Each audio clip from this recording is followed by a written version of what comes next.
Hepinizin malumu olduğu üzere Diyarbakır'da güzellik yarışması ismi adı altında bir yarışma düzenlenmek istenmişti. Ama aldığımız son haberlere göre bu yarışmanın iptal edildiğine dairdir.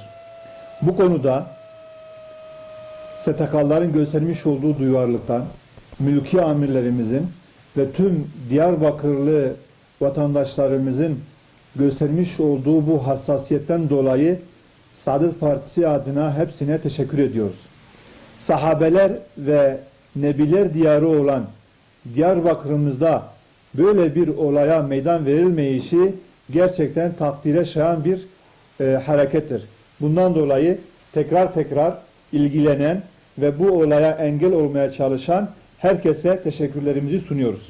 Planına baktığımız zaman gerçekten yıllarca batılı olan Hristiyan Haçlı birlikleri, ülkeleri, devletleri savaş yoluyla Müslümanları mağlup edememiş ve bunlar kalkıp soğuk savaş metotlarıyla kendi ahlaklarını, kültürlerini, gelenek ve göreneklerini ilerleme, medeniyetleşme, modernleşme ismi adı altında Müslüman ülkelerine ihraç etmeye başlamışlar.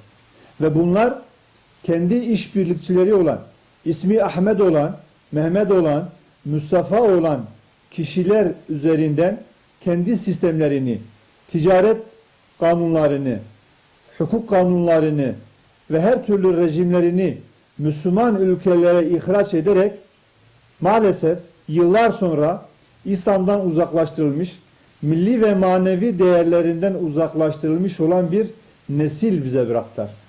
Ve bu şekilde Kur'an'dan uzaklaştırılmış olan nesiller çeşitli suçlara, ahlaksızlıklara vesile oldular. Ve bunun öncülüğünü de yine batılı ülkeler ve onların ülkemizde ulusal işbirlikçileri elleriyle yaptılar. Çünkü geçmişte İngiliz Başbakanı William Ewart Gladstone'un dediği gibi biz eğer Kur'an'ı Müslümanların ellerinden almazsak bizim onları mağlup etmemiz mümkün değildir.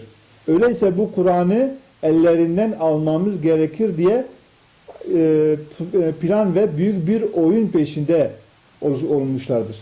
Ve bundan dolayı İslam alemine baktığımız zaman maalesef bütün rejimleriyle, ahlaksızlıklarıyla içimize girerek bizleri Kur'an'dan uzaklaştırmış ve Kur'an'ı bilmeyen, İslam'ı bilmeyen, manevi değerlerine sahip çıkmayan, içi boşaltılmış bir İslami anlayış ve diyalog düşünceleriyle şu anki ölümlü İslam projeleriyle bu projelerine devam etmektedir maalesef.